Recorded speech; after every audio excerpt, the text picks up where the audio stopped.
Hey everyone, Brian here at Vintage Classic Specialist. Happy Tuesday everyone. Time for another episode of Day in the Life of Vintage Classic Specialist. This is our daily updates here where we talk about which ones of these beautiful Volkswagens we worked on today. So briefly, today we worked on the 69 bus here.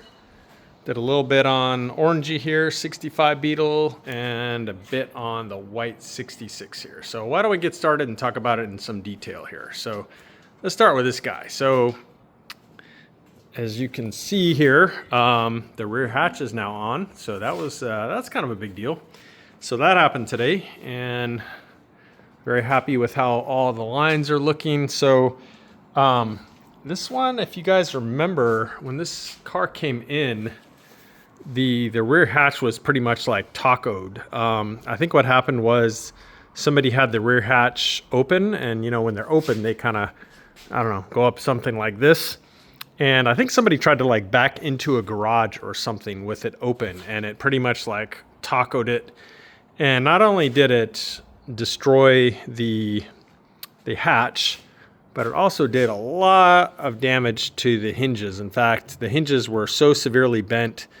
And these hinges, let me tell you guys, these things are very, very tough. There was no practical way to straighten those. And so we ended up having to cut them out and replace the hinges on both sides. And let me tell you something else. Those are not really made to be replaced. They're very like welded up in there. And it was a huge job to replace those hinges, but they were not usable. The damage on them was too severe, and again, they're very, very stiff, thick pieces of metal, so no practical way that we could find to straighten them out. So we got a donor rear roof section and went to town.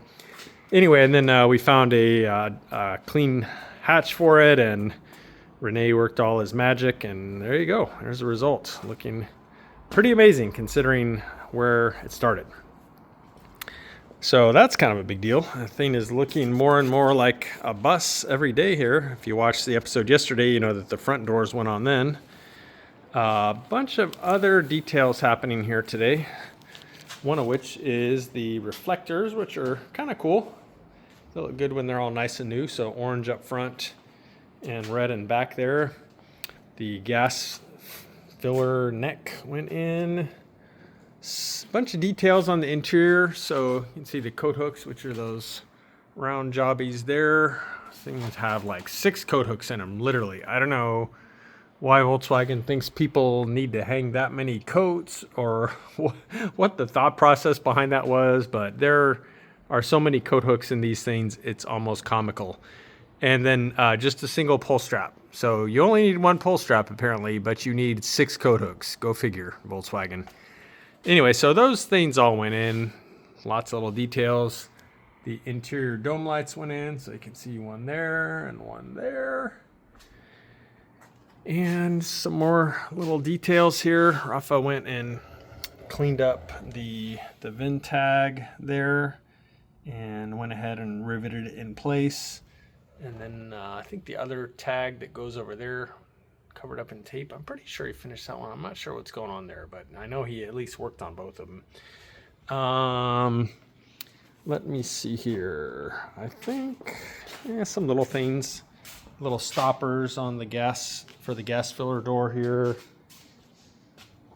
I think those are probably it, other than a bunch of dyno mat going in the front here.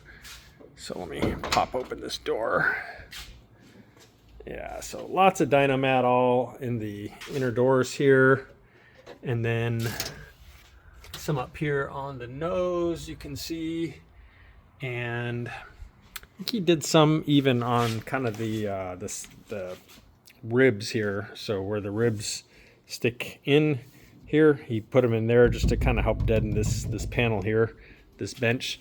So by the way, this bay window is a bench seat versus a walkthrough. So most of them sold in the US had a walkthrough section here where there was a space, pretty much just like it sounds. There's a space between the driver and passenger seats here where somebody could literally walk from the front of the bus to the back.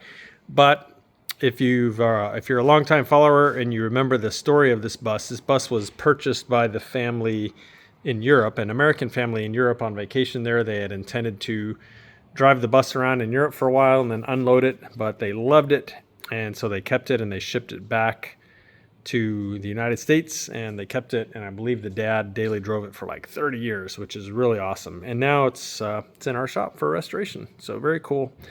One family beauty here. Anyway, but yeah, so they bought it in Europe where the bench style is much more common, at least, than the walkthrough style, is my understanding. So those are what happened on, those are the things. Oh, some more. Yeah, I forgot about this. Tons and tons more of Dynamat back here. And I think, yep, all in here. So this thing is going to be nice and quiet inside riding down the road. There we go. Okay, so those are kind of the main things that happened on this beauty today. So why don't we take a look at this beauty here, the 66 Beetle that came in as like a partially finished project that Brian Roth had been putting together, and then we're gonna finish it off, take it across the finish line here. So I started working on the doors today, and they look kind of done, but they're not.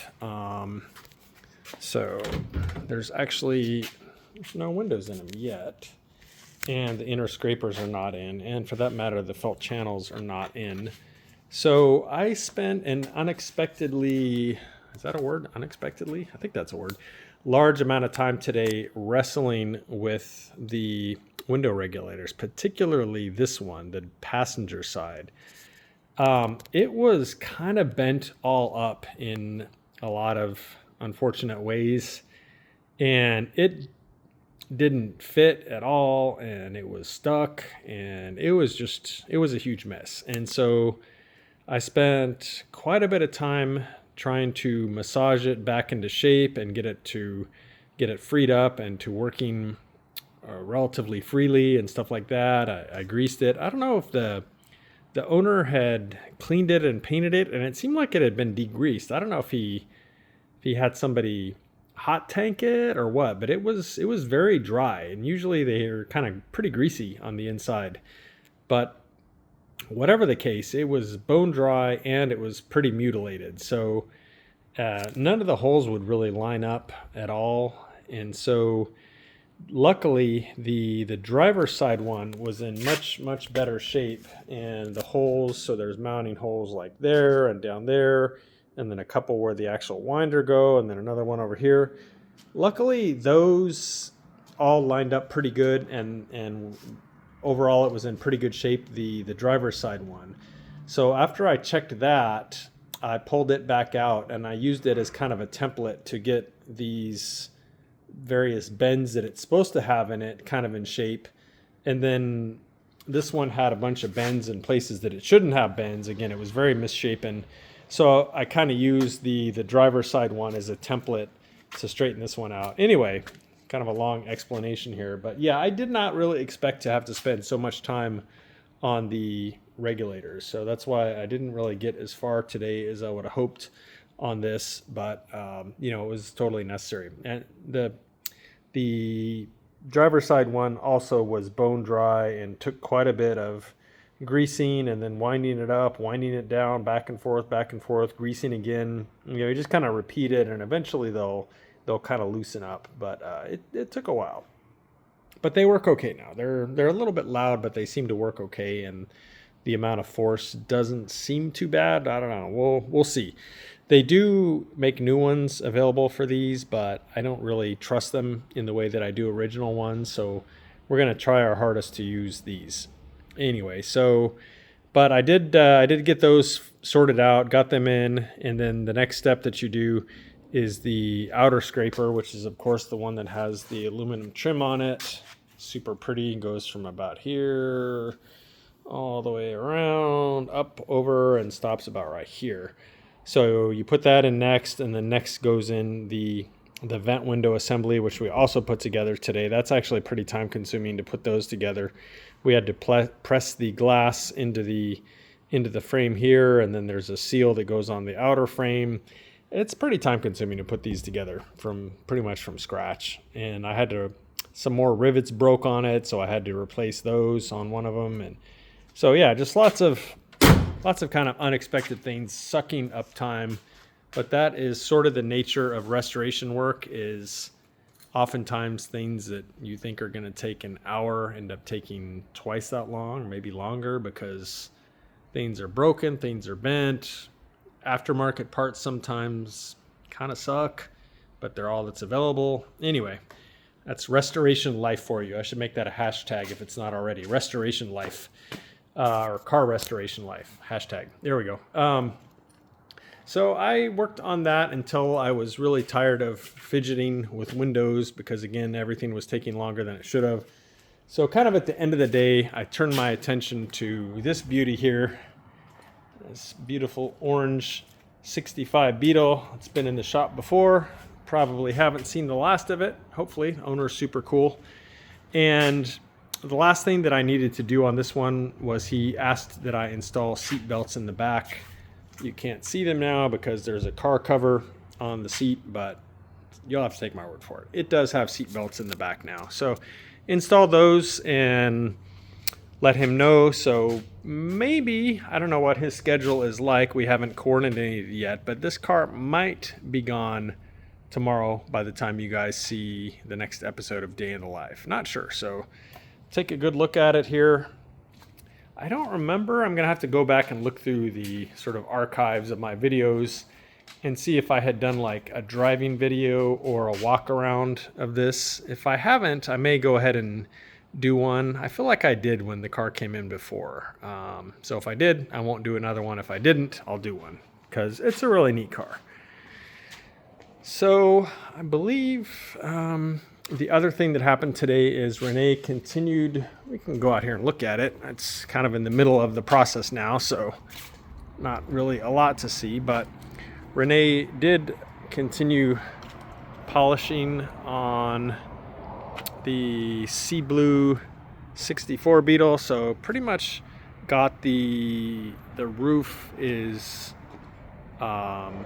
has been gone over with compound, but it hasn't been polished yet. So, and right now it just kind of has like smeary marks on it from where he wiped it down, but it's looking really good. I'm thinking this paint job is going to look pretty amazing when it's all finally buffed and everything. And then we may, when the car is done, we may have Robert from Custom Corrections come and work his magic yet a further level on it and really just dial it in. But yeah, for now, Rene is working his magic on it, doing a full color sand and polish and buff.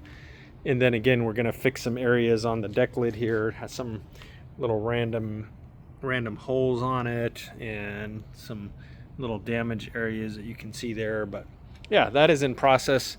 And then Santiago, our magical upholstery guy, he is working on the door panels for this 66 in this beautiful shade of red here for this pearl white car. So, excuse me, guys.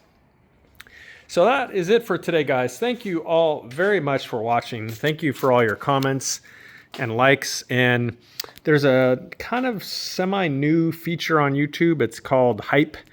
If you guys think about it, you can click Hype below the videos, and it kind of tells the algorithm that people like the content. And it's just kind of like another, I don't know, I guess it's kind of like doing like a thumbs up on something, but maybe even a little bit more impactful as far as the excuse me, the algorithm is concerned. So if you guys don't mind, if you like our content, you can always click the Hype button, and that kind of helps the algorithm push our video out to more people so we get more viewers and we can create more and more content for you guys and all that good stuff. So anyway, that's it for my commercial for our channel here. But thank you guys again, as always, for watching. Really, really, truly appreciate it. And we will see you again tomorrow. Bye.